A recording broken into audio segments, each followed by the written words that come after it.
the kind introduction, and I want to start by thanking President Macron for hosting the event and, of course, for the lovely dinner last night. During the dinner, President Macron looked at me and asked if I would like to speak, and I said, Mr. President, I'm here for the good company and free wine, but I have to earn my keep today.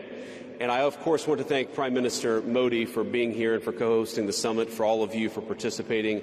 And I'm not here this morning to talk about AI safety, which was the title of the conference a couple of years ago. I'm here to talk about AI opportunity.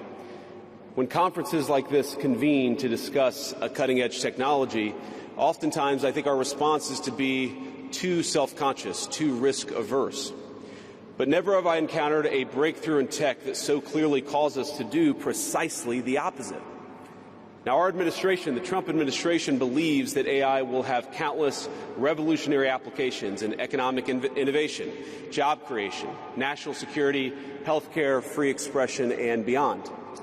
And to restrict its development now will not only unfairly benefit incumbents in the space, it would mean paralyzing one of the most promising technologies we have seen in generations.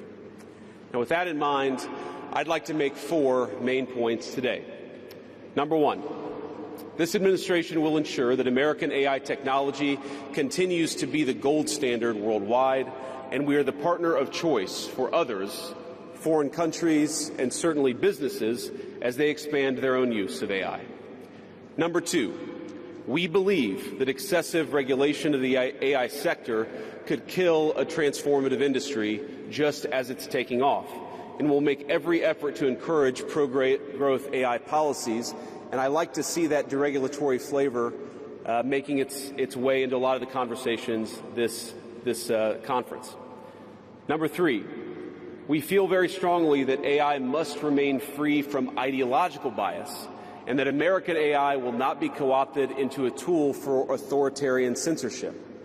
And finally, number 4, the Trump administration will maintain a pro-worker growth path for AI, so it can be a potent tool for job creation in the United States. And I appreciate Prime Minister Modi's point. AI, I really believe, will facilitate and make people more productive. It is not going to replace human beings. It will never replace human beings. And I think too many of the leaders in the AI industry, when they talk about this fear of replacing workers, I think they really miss the point. AI, we believe, is going to make us more productive, more prosperous, and more free. The United States of America is the leader in AI, and our administration plans to keep it that way. The U.S. possesses all components across the full AI stack, including advanced semiconductor design, frontier algorithms, and, of course, transformational applications. Now, the computing power this stack requires is integral to advancing AI technology. And to safeguard America's advantage, the Trump administration will ensure that the most powerful AI systems are built in the U.S. with American-designed and manufactured chips. Now, just because we're the leader doesn't mean we want to or need to go it alone, of course. And let me be emphatic about this point. America wants to partner with all of you.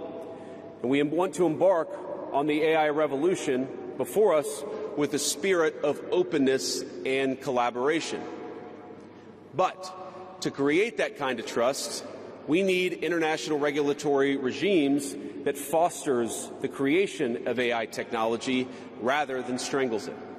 And we need our European friends in particular to look to this new frontier with optimism rather than trepidation. Now, the development of cutting-edge AI in the U.S. is no accident. By preserving an open regulatory environment, we've encouraged American innovators to experiment and to make unparalleled R&D investments.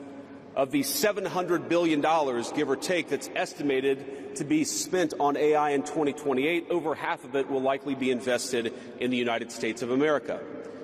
Now, this administration will not be the one to snuff out the startups and the grad students producing some of the most groundbreaking applications of artificial intelligence.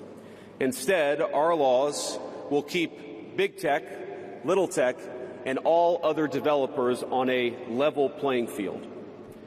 Now, with the President's recent executive order on AI, we're developing an AI action plan that avoids an overly precautionary regulatory regime while ensuring that all Americans benefit from the technology and its transformative potential.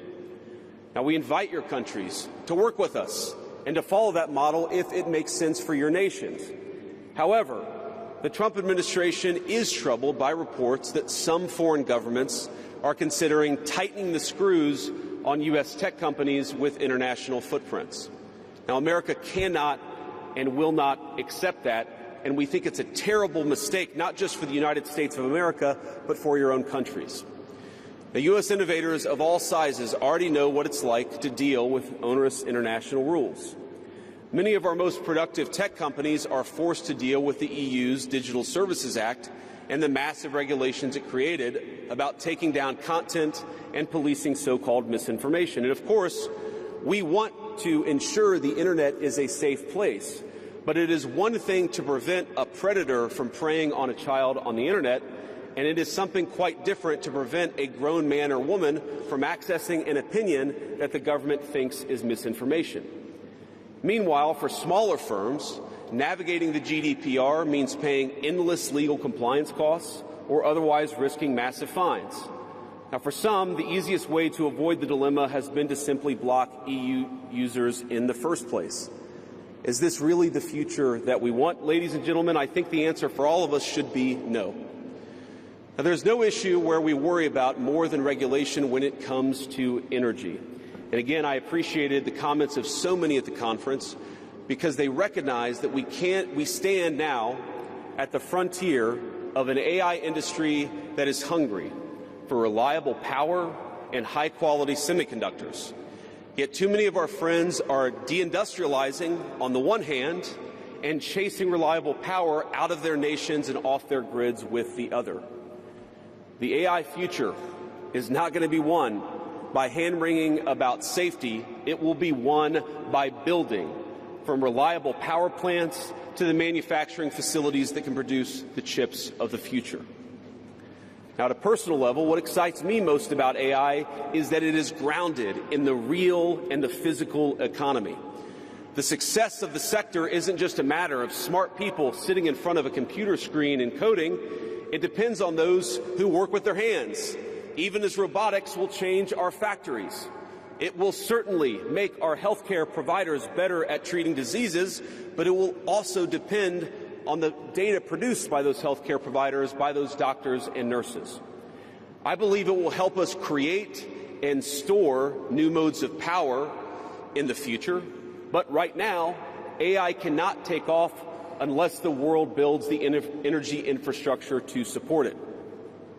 Now, it's my view that tech innovation over the last 20 years has often conjured images of smart people staring at computer screens, engineering in the world of bits.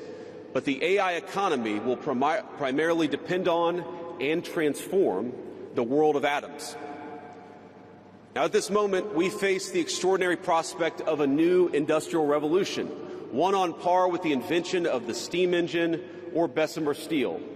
But it will never come to pass if overregulation deters innovators from taking the risks necessary to advance the ball. Nor will it occur if we allow AI to become dominated by massive players looking to use the tech to censor or control users' thoughts. And I'd ask, if you step back a moment and ask yourself, who is most aggressively demanding that we, meaning political leaders gathered here today, do the most aggressive regulation? It is very often the people who already have an incumbent advantage in the market.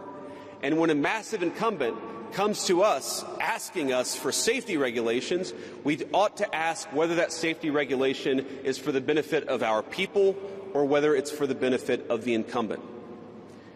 Now, over the last few years, we've watched as governments, businesses, and nonprofit organizations have advanced unpopular and, I believe, downright ahistorical social agendas through AI.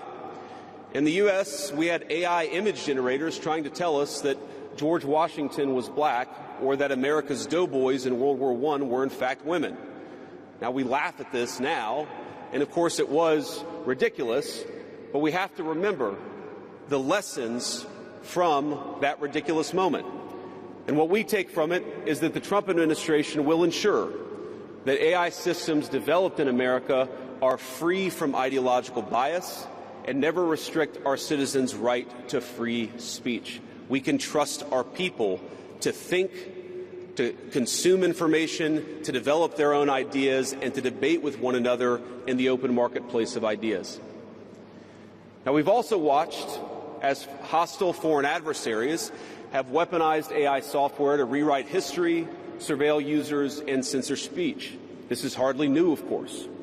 As they do with other tech, some authoritarian regimes have stolen and used AI to strengthen their military, intelligence, and surveillance capabilities, capture foreign data, and create propaganda to undermine other nations' national security. I want to be clear. This administration will block such efforts, full stop. We will safeguard American AI and chip technologies from theft and misuse, work with our allies and partners to strengthen and extend these protections, and close pathways to adversaries attaining AI capabilities that threaten all of our people. And I would also remind our international friends here today that partnering with such regimes, it never pays off in the long term. From CCTV to 5G equipment, we're all familiar with cheap tech in the marketplace that's been heavily subsidized and exported by authoritarian regimes.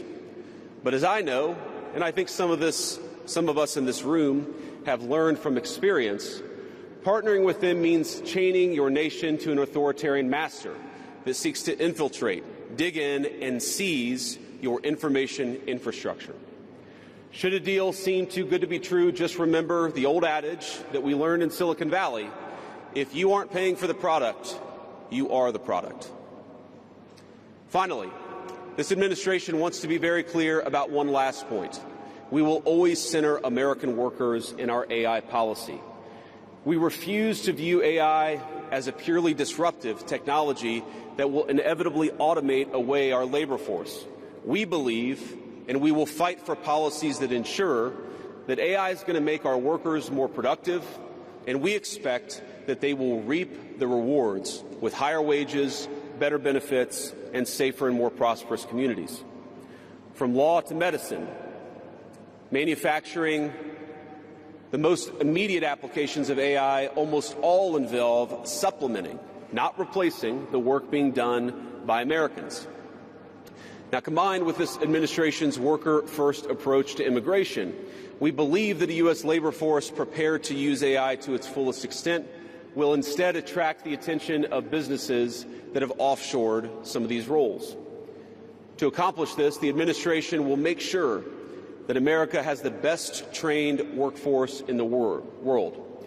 Our schools will teach students how to manage, how to supervise, and how to interact with AI-enabled tools as they become more and more a part of our everyday lives. And as AI creates new jobs and industries, our government, businesses, and labor organizations have an obligation to work together to empower the workers, not just of the United States, but all over the country, all over the world. To that end, for all major AI policy decisions coming from the federal government, the Trump administration will guarantee American workers a seat at the table, and we're very proud of that. Now, I've taken up enough of your time, so I'd like to close with just a quick story. This is a beautiful country, President Macron, and I know that you're proud of it and should be. And yesterday, as I was touring Les Invalides with General Gravette with my 3 kids, he was kind enough to show me the sword that belonged to America's dearest international friend from our own revolution, of course, the Marquis de Lafayette. He let me hold the sword, but of course he made me put on the white gloves beforehand.